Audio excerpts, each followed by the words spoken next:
My name is Gaute Adela Åsøl Kujo. I work as an actor at the Norwegian Theater, based here in Oslo. So I'm raised in a small village called Hobøl. It's in Østfold, so east of Norway from Oslo. It's a small place. I think around the place I grew up called Knapstad is about 2,000 inhabitants inside. Yeah, it's a place full of, what can you call it, people that like cars and these kind of things. In Norway we call them raggere. You can call them kind of hillbillies. So it's really like farmers' place, you know. It's not a very easy place to grow up. Met racism from early age, like from parents and teachers and all these kind of things. I fought a lot as a young kid. And it was my family that was the African family in the whole village. So I was the only black boy at school. My dad is from Ghana, Greater Accra, and he came to Norway to study as a veterinarian. And then he went on to microbiology, working as that to this day, and as a PhD in microbiology. So it's called Dr. Kofichu.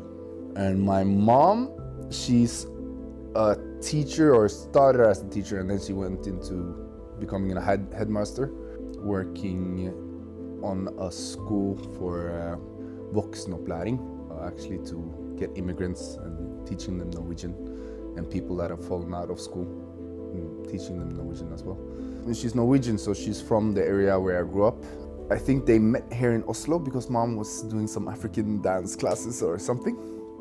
Yeah, and then I think she met my dad at some party or something, and then they connected, and then my oldest brother came like 2 years after or something. Yeah. So we are 3 brothers in the household, and I'm the youngest. Well, growing up in the mixed, like home, it was no problem like that because my mom, as I said, she worked with the people, immigrants and so home we actually, that was easy like that. We speak a lot of English at home. The main language that we speak in at home was English. So in some way I'm kind of bilingual. But now the past years working at the Norwegian Theater, I've spoken less and less English. But when I was younger, I was like, that was my nature, and I think in English as well. And they were very, what should I say? Like they were very devoted to teach us cultures, like my father's culture and my mom's culture and history about African history, slave history. Grew up watching all the movies from Roots, Beloved, Color Purple, all these kind of things from a young age. So I was very aware of the situations of blacks in Europe and the West from an early age. It made me more aware when racism came. It also made me also fight more because I didn't accept it in many ways. Maybe that was a bad thing, but at least I knew who I was, you know.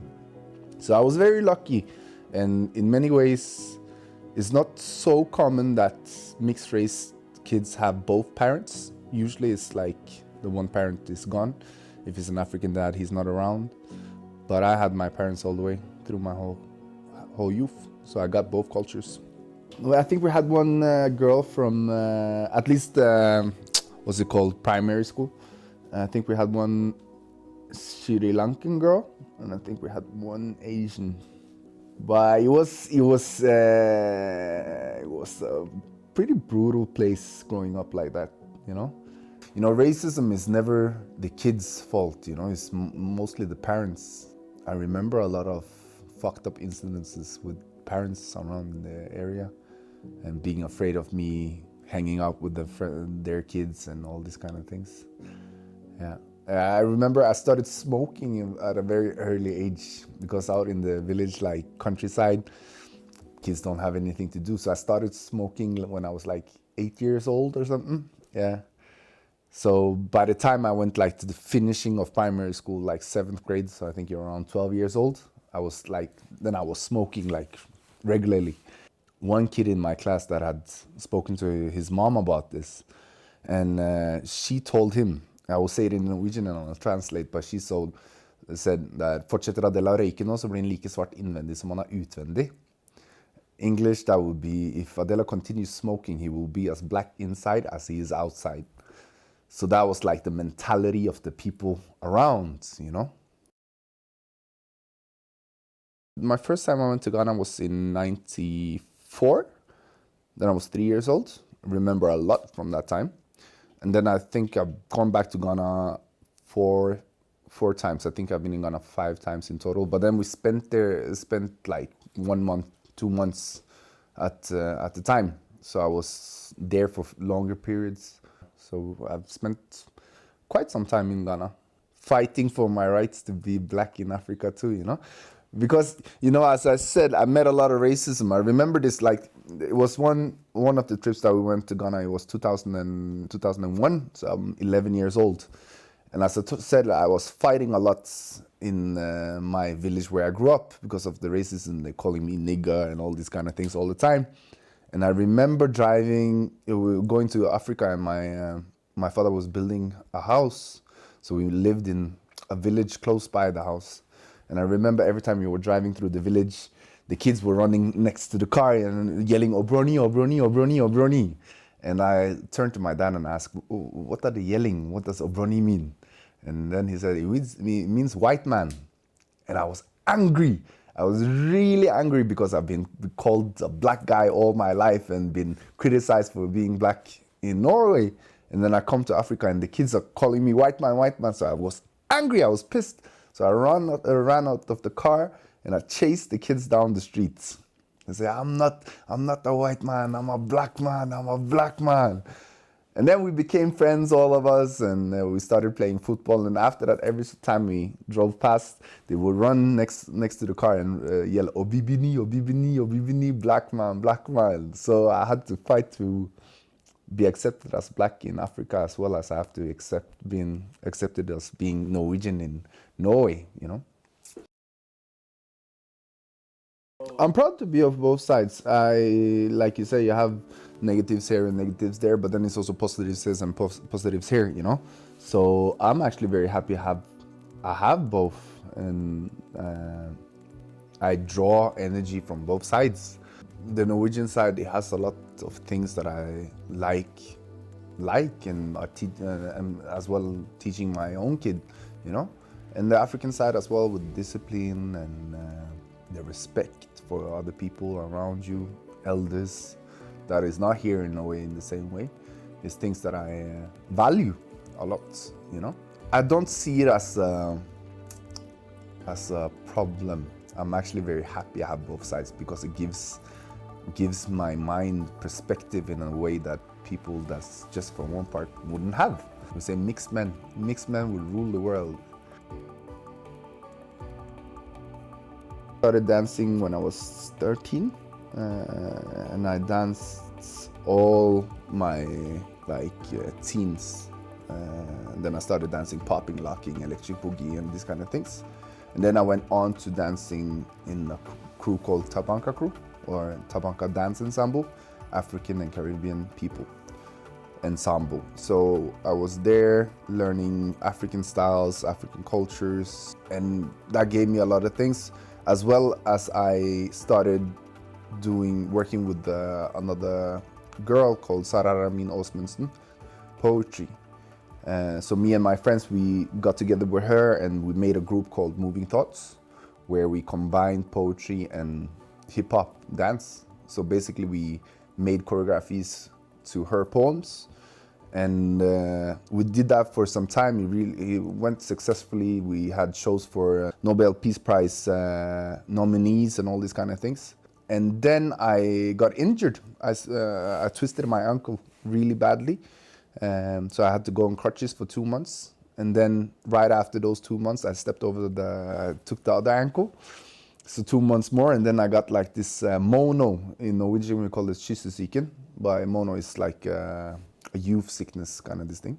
It stopped me from training, so I couldn't dance. And then I got like swine flu and lungebetennelse after that. So I was out of dance for almost 1.5 years. But then working with Sara Ramina, I started doing poetry and got interested in text. Then I heard about Nordic Black Theater. I went to audition, got in there, went there for 2 years from 2011 to 2013. And from that, I went on to apply to university. Because I'm dyslexic. So writing and all these things aren't very, writing and reading has always been a problem for me, you know. So I had teachers that did a lot of fucked up things to me when I was younger, so I didn't like school. So I dropped out of high school, second year. When I finished Nordic Black, I wasn't sure that I could get into uni at all because I didn't have high school. I just applied on audition and I didn't get in, and then I continued working on a monologue and doing my own poetry for 1 year, and then I got into Universitet Hint. That's a school in Trøndelag, north of Norway. I came in there, took my bachelor's in theater production and acting.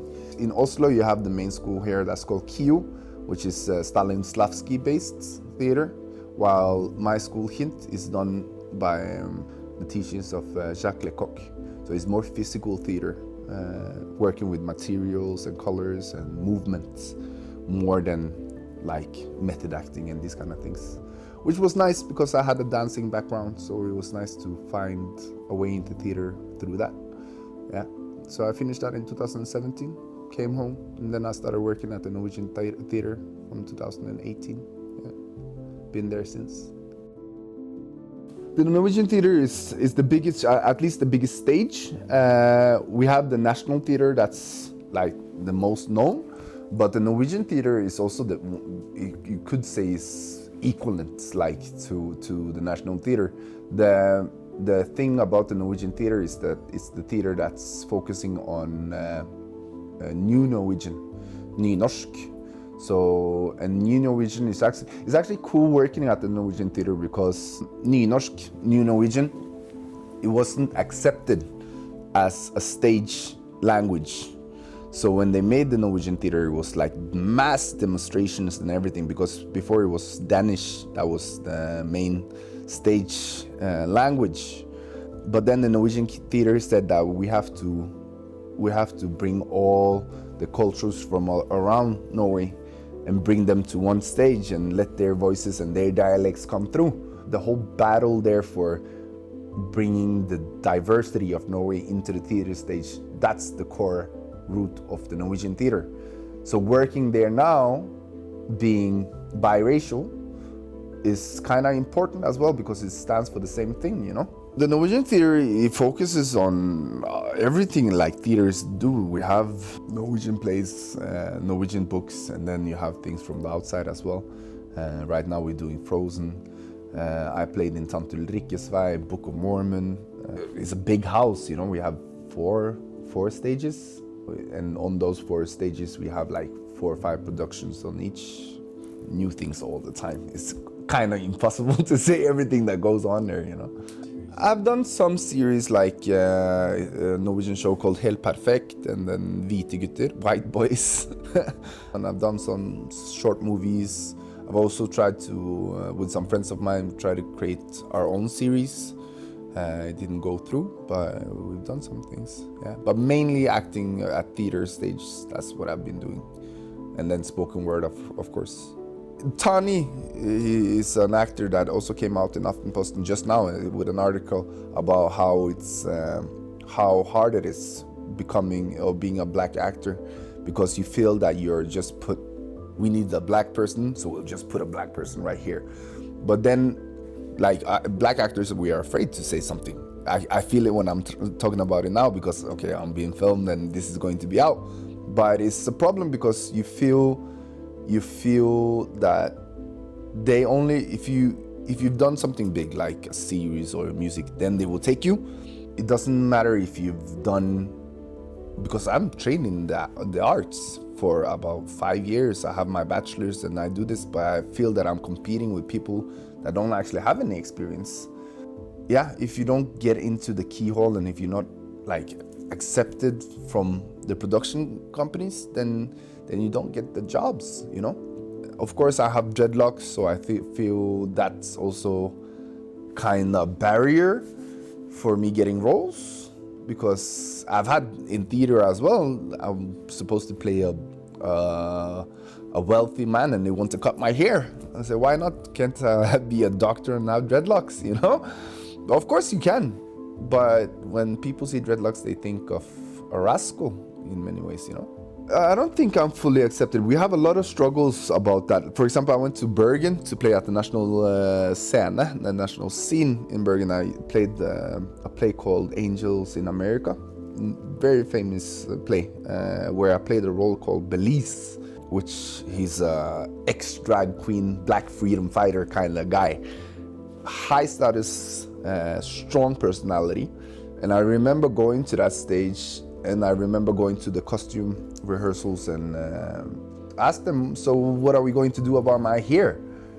And they said, we don't have any plan for your hair. I said, what? I'm going to play an ex-drag queen. Do you know how obsessed they are with how they look in their hair and the style and how knitted it is? And said, we don't have the budget for it. I actually had to discuss my way and had to find a afro shop so I can go get my locks twists on their bill.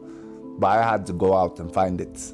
And then I know a lot of actors, when it comes to makeup, for example, when they come to makeup artists that don't know how to deal with black skin, they have to bring their own makeup. Being a professional actor and coming to set and bringing your own makeup is kind of fucked up, you know?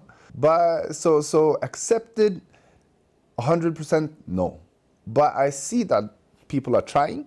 I feel the Norwegian Theater is really trying by letting, for example, one of the shows that I've been doing most, Tantul Rikkisai, accepting that the way we talk ethnolect, because in Oslo we of course have our street language and these kind of things, and they accept that as a way of talking.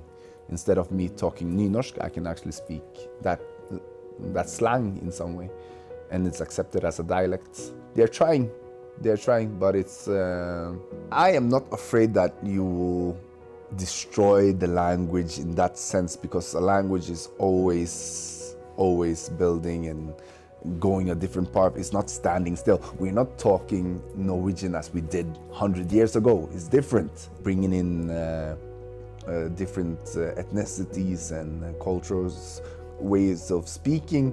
Of course, it's going to change the language, but I don't think that's a problem for the language itself, because it's in development all the time. It would be strange if you would say that, the language we have to keep the language like this, because it's never been like that, so why start now? It's always, like I said, the Norwegian Theater, about getting the dialects in Norway on the theater stage, it's always been like that. But then is this going to destroy the way we are talking? It's always been like that, so it's no different now than it was back then. I'm saying that if you go to Trøndelag or another small place in Norway far from Oslo, they will speak a dialect that you wouldn't understand if you're from Oslo either, you know? So, and Norway has a lot of different dialects, you know? The term kebab norsk, kebab Norwegian, it's a white professor that came with that term. And it's kind of racist, because multi-ethnoletical language, it's a mix of all countries. It's not, slang is slang, and then you have that's a hard word to say. But yeah, you have different kinds. Like in Stovner, you will have the parents and everybody speaking from their country mixed with Norwegian, like a pidgin, for example. In West Africa, you have pidgin English, you know? It becomes a pidgin English, that's what it is. And then you have slang, which they are saying kebab norsk is the full term for everything. Youth have slang all over. Like in every city and every part, youth have slang. And then you have the pidgin, but the pidgin is based on the different cultures around, mixed with the primary language. That's the pidgin. So in West Africa, we go speak pidgin like that though. You see? And what's the problem with that? Because sometimes you need to simplify it for the audience to listen. So BBC, for example, they have made BBC Pidgin, you know, because it's easier for the people, because that's how they speak. They don't speak the other way, so they can understand it. And that's not a bad thing. It helps people be involved in society. in some way.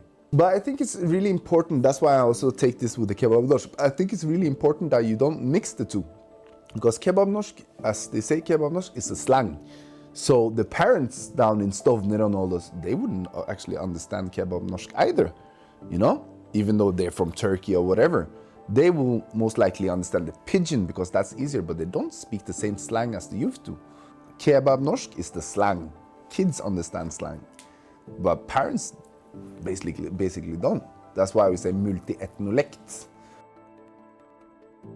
I've always done everything by myself. Of course, I've had help from the people around me that have pushed in many ways, but everything has been from my own will, you know? And to stand at the point where I'm today, living 100% from acting, I'm actually very proud of, because that's not an easy way. And I'm getting shows. I haven't had any dry spots for a long time. You should be careful saying that, because it can always come. It's been steady all the way through, to the point where now I feel that I've come to a place where I'm not so worried anymore. And it also puts me on the place where I don't need to sell myself. I can also say no to a place if I don't want to do it, and not be afraid that I won't get another job. So that I'm proud of. Yeah. I had a teacher when I went to university. He gave me a quote that I should always remember. He said, "Keep your feet on the ground and your eyes at the stars." I don't think I would change anything, but I think I would say to myself that you don't have to accept everything.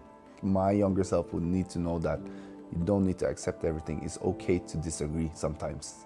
Believe in yourself. And if you want to do something, do it, but then you can't be lazy. Work.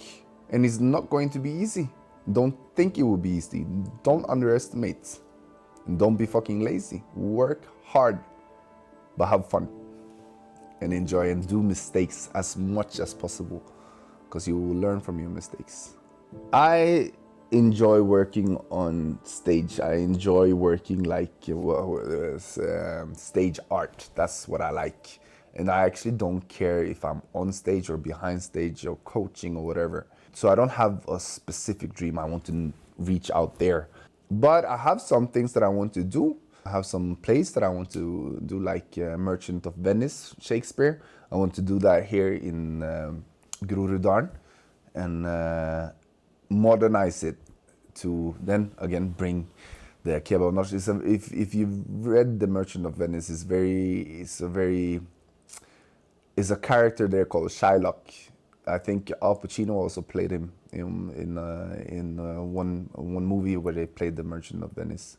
And he's talking about being criticized and not believed for being a Jew, because the Jews were bullied in some kind of way earlier. It's really, really hard. I want to make that into a new thing here. Dealing with a lot of nice subjects, I think would be very cool down here in Groruddalen. And also that I think mixing that Shakespearean language with spoken word and the rhythm and stuff from spoken word artists could really modernize it in a way that youths out here would really appreciate. Well, responsibility is a really big word.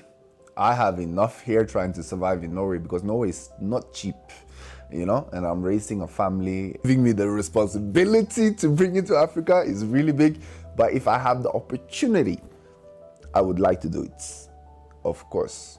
First of all, I think they need to hire actors that are actually in the same rate that actors have finished their university and that have really worked for it, instead of just taking it on face factor and followers.